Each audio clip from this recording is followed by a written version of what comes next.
100 ming dollar turadi jigar. Huawei Aito N9 komforti bo'yicha jinni bo'yasi. Bu xuddi o'shani ukasi Aito M7.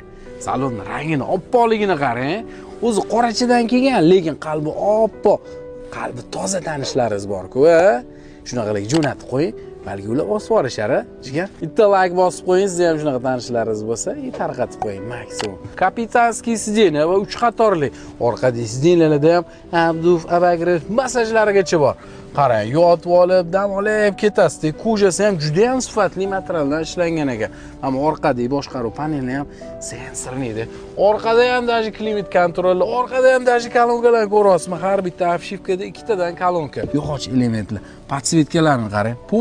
Graylarni aylangan. Bu mashinaning narxi Xitoy o'zida 40 ming atrofida.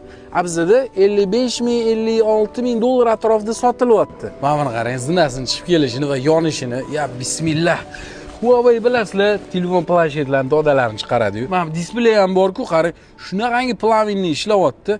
Mazza qildim. 360 gradus kamera, Face ID'largacha bor. Head-up display, mana o'rtada ham Huawei Sound. Telefon qo'yadigan joylari va telefonni ham sovutib turadi. Bu 1300 km yuradi. Gibrid polni bak bilan 1100 km yuradi, benzin bilan va 200 km elektr bilan yuradi.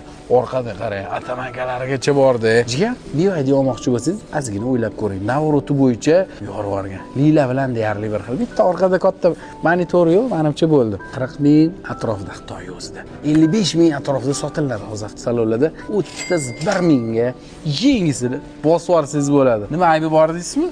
Ayb deydimi, yo'q buni bilmayman. Xitoydan kelayotganda, menimcha transportirovka qilayotganda, yoq-yoq qirilgan bo'lsa kerak, seforilgan ekan. Menimcha zavod tomonidan sepilgan, tiniq umuman bilinmaydi. Haydash uchun bo'lsa, o'zi uchun bo'lsa, shikalat narx. Huawei Aito bilyapsizlar, qanaqa navorot mashinalar chiqaryapti.